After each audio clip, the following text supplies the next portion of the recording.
Hello welcome back to Janna's recipes. ഇന്നത്തെ വീഡിയോയിൽ നമുക്ക് വൈകുന്നേരം ചായയുടെ കൂടെ കഴിക്കാനൊക്കെ വേണ്ടിയിട്ട് എളുപ്പത്തിൽ ഉണ്ടാക്കാൻ പറ്റിയിട്ടുള്ള ഒരു നാടൻ ടേസ്റ്റിലുള്ളൊരു സ്നാക്ക് റെസിപ്പി ആയിട്ടാണ് വന്നിട്ടുള്ളത്. ഈസിയാണ് ഉണ്ടാക്കാൻ, അതുപോലെ തന്നെ നല്ല ടേസ്റ്റാണ്. അപ്പോൾ നമുക്കിത് എങ്ങനെയാണ് ഉണ്ടാക്കുന്നതെന്ന് നോക്കാം. പിന്നെ വീഡിയോ കണ്ടുകൊണ്ടിരിക്കുന്ന സമയത്ത് നിങ്ങൾക്ക് ഈ റെസിപ്പി ഇഷ്ടമാവുകയാണെന്നുണ്ടെങ്കിൽ ഒന്ന് ലൈക്ക് ചെയ്ത് സപ്പോർട്ട് ചെയ്യാനും, ചാനൽ ഇതുവരെ സബ്സ്ക്രൈബ് ചെയ്തിട്ടില്ലെങ്കിൽ ചാനലൊന്ന് സബ്സ്ക്രൈബ് ചെയ്യാനും ഫോളോ ചെയ്യാനും മറക്കരുത്. അപ്പോൾ ഈസി കുഞ്ഞി കൽത്തപ്പം ഉണ്ടാക്കാനായിട്ട് ഞാനിവിടെ 3 ശർക്കര ഒന്ന് മെൽറ്റാക്കി എടുക്കുകയാണ്. അപ്പോൾ 3 കഷ്ണം ശർക്കരയിലേക്ക് 1 കപ്പ് വെള്ളവും കൂടി ചേർത്തിട്ട് നമുക്കിതൊന്ന് മെൽറ്റാക്കി എടുക്കാം. അപ്പോൾ ഇതൊന്ന് മെൽറ്റായി വരുന്ന സമയം കൊണ്ട് നമുക്ക് അരി അരച്ചെടുക്കാം. അപ്പോൾ ഞാനിവിടെ 1.5 കപ്പ് പച്ചരി ഒരു 3-4 മണിക്കൂർ കുതിർത്തി എടുത്തതാണ്. അപ്പോൾ പച്ചരി നന്നായിട്ട് കഴുകിയതിന് ശേഷം ആ വെള്ളം എല്ലാം വാർത്തിട്ട് നമുക്ക് മിക്സി ജാറിലേക്ക് ഇടാം. ഇനി ഇതിലേക്ക് ഒരു 4 ടേബിൾ സ്പൂൺ, അതായത് 1/4 കപ്പ് ചിരുവിയ തേങ്ങ ചേർത്ത് കൊടുക്കുന്നുണ്ട്. പിന്നെ ഇതിലേക്ക് ഒരു ഫ്ലേവറിനായിട്ട് 1 ടീസ്പൂൺ ചെറിയ ജീരകം, നല്ല ജീരകമാണ് ചേർക്കുന്നത്. പിന്നെ 2 ഏലക്ക കൂടി ഈ സമയത്ത് ചേർത്ത് കൊടുക്കാം. ഇനി ഇതിലേക്ക് ഒരു 1/4 കപ്പ് വെള്ളവും കൂടി ചേർത്തിട്ട് നന്നായിട്ടൊന്ന് അരച്ചെടുത്ത് കൊണ്ടുവരാം. അപ്പോൾ ഞാനിവിടെ ഇത് അരക്കുന്നത് ചെറിയൊരു തരിയോട് കൂടിയിട്ടാണ്, ഒരുപാട് തരിയല്ല, ഇതുപോലെ ചെറിയൊരു തരിയോട് കൂടിയിട്ട് വേണം അരച്ചെടുക്കാൻ. ഇനി ഈ അരച്ചെടുത്തിട്ടുള്ള മാവ് ഒരു ബൗളിലേക്ക് ഒഴിച്ചു കൊടുക്കാം. ഈ സമയം കൊണ്ട് തന്നെ നമ്മൾ മെൽറ്റാക്കാനൊക്കെ വെച്ചിട്ടുള്ള ശർക്കര നന്നായിട്ട് മെൽറ്റായിട്ട് വന്നിട്ടുണ്ട്. ഇനി നമുക്ക് ഫ്ലെയിം ഓഫ് ചെയ്തിട്ട് ഇതൊന്ന് അരിച്ചെടുത്തിട്ട് ചൂടോട് കൂടി തന്നെ ഈ മാവിലേക്ക് ഒഴിച്ചു കൊടുക്കാം. ശർക്കരപ്പാനി മാവിലേക്ക് ഒഴിച്ചാൽ ഉടനെ തന്നെ നമുക്കിത് ഒരു സ്പൂണോ മറ്റോ വെച്ചിട്ട് നന്നായിട്ടൊന്ന് മിക്സാക്കി കൊടുക്കണം.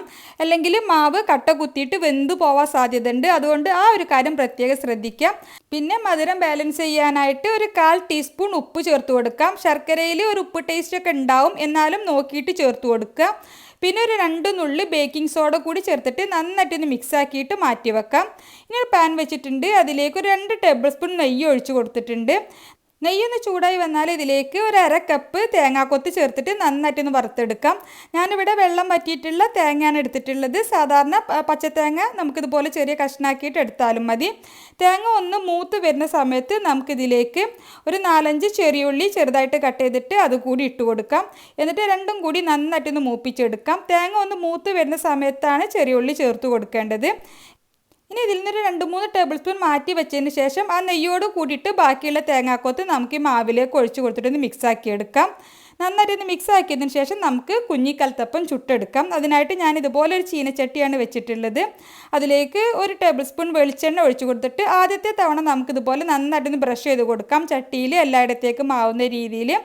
എന്നിട്ട് ചട്ടി നല്ല ചൂടാക്കിയിട്ട് മാവ് നന്നായിട്ടൊന്ന് മിക്സ് ആക്കി എടുത്തതിന് ശേഷം നമുക്കിതിലേക്ക് 1-2 തവി മാവ് ഒഴിച്ചു കൊടുക്കാം. നമുക്ക് എത്രത്തോളം വലുപ്പം വേണോ അതിനനുസരിച്ചിട്ട് മാവ് ഒഴിച്ചു കൊടുക്കാം. ഇനി ഇതിൻ്റെ മുകളിലേക്ക് വറുത്ത് വെച്ചിട്ടുള്ള തേങ്ങാക്കൊത്തും ചെറിയുള്ളിയും കുറേശ്ശെ ഇട്ട് കൊടുക്കാം. എന്നിട്ട് നമുക്കത് അടച്ച് വെച്ചിട്ട് ആദ്യം ഒരു 10-15 സെക്കൻഡ് ഹൈ ഫ്ലെയിമിൽ തന്നെ വെക്കാം. പിന്നെ ഫ്ലെയിം കുറച്ച് വെച്ചിട്ട് വേണം വേവിക്കാൻ. ഉൾഭാഗമൊക്കെ ഒന്ന് വെന്തോന്ന് അറിയാൻ വേണ്ടിയിട്ട് ഒരു ടൂത്ത് പിക്കോ മറ്റോ വെച്ചിട്ടൊന്ന് കുത്തി നോക്കാം. വെന്തിട്ടില്ലെങ്കിൽ കുറച്ചുകൂടി സമയം ഒന്ന് വേവിച്ചെടുത്താൽ മതി. നന്നായിട്ട് വെന്താൽ നമുക്കിത് ചട്ടിയിൽ നിന്നും മാറ്റാം. ഇതുപോലെ തന്നെ കുറച്ച് വെളിച്ചെണ്ണ ഒഴിച്ചതിന് ശേഷം നമുക്ക് അടുത്ത അപ്പവും ചുട്ടെടുക്കാം. പിന്നെ ഓരോ തവണ മാവ് ഒഴിക്കുന്നതിന് മുമ്പും ചട്ടി നന്നായിട്ട് ചൂടാക്കിയതിന് ശേഷം വേണം മാവ് ഒഴിച്ച് കൊടുക്കാൻ. പിന്നെ അതിൻ്റെ മുകളിലേക്ക് തേങ്ങാക്കൊത്തൊക്കെ ഇട്ട് കൊടുത്തതിന് ശേഷം നമുക്ക് അടച്ച് വെച്ചിട്ട് ലോ ഫ്ലെയിമിൽ വേവിച്ചെടുക്കാം. തുറന്ന് നോക്കുമ്പോൾ വേവ് കുറവാണെന്ന് തോന്നുകയാണെന്നുണ്ടെങ്കിൽ കുറച്ചുകൂടി സമയം ഒന്ന് വേവിച്ചെടുത്താൽ മതി. അപ്പോൾ ഇതുപോലെ തന്നെ നമുക്ക് ബാക്കിയുള്ള അപ്പങ്ങളൊക്കെ ചുട്ടെടുക്കാം. നല്ല ടേസ്റ്റാണ്. നമുക്കൊന്ന് തണുത്തതിന് ശേഷം കഴിക്കുമ്പോഴാണ് കൂടുതൽ ടേസ്റ്റായിട്ട് തോന്നുന്നത്. ഈസിയാണ് ഉണ്ടാക്കാൻ. നമുക്കിതുപോലെ പെട്ടെന്ന് ചുട്ടെടുക്കാൻ വേണ്ടിയിട്ട് പറ്റുകയും ചെയ്യും. നമ്മളിതിൻ്റെ ഉൾഭാഗം നോക്കുമ്പോൾ ഇതുപോലെ നല്ല ആരെടുത്ത് വന്നിട്ടുണ്ടാവും. നമുക്ക് കുക്കറിൽ ഉണ്ടാക്കുന്ന കൽത്തപ്പത്തിനേക്കാളും ടേസ്റ്റ് ഇതുപോലെ ഇരുമ്പ് ചട്ടിയിൽ ഉണ്ടാക്കുമ്പോഴാണെന്നാണ് എനിക്ക് തോന്നുന്നത്. അപ്പോൾ ഇതുവരെ ഇതുപോലെ ട്രൈ ചെയ്ത് നോക്കിയിട്ടില്ലെങ്കിൽ തീർച്ചയായിട്ടും ട്രൈ ചെയ്ത് നോക്കുക. എന്നിട്ട് നിങ്ങളുടെ അഭിപ്രായം കമൻ്റായിട്ട് അറിയിക്കുക. നിങ്ങൾക്ക് ഈ റെസിപ്പി ഇഷ്ടമെങ്കിൽ ഒന്ന് ലൈക്ക് ചെയ്ത് സപ്പോർട്ട് ചെയ്യാനും, ചാനൽ ഇതുവരെ സബ്സ്ക്രൈബ് ചെയ്തിട്ടില്ലെങ്കിൽ ചാനലൊന്ന് സബ്സ്ക്രൈബ് ചെയ്യാനും ഫോളോ ചെയ്യാനും മറക്കരുത്. അപ്പോൾ ഇൻഷാ അല്ലാഹ് മറ്റൊരു അടിപൊളി റെസിപ്പിയുമായിട്ട് നമുക്ക് വീണ്ടും കാണാം. Thank you for watching.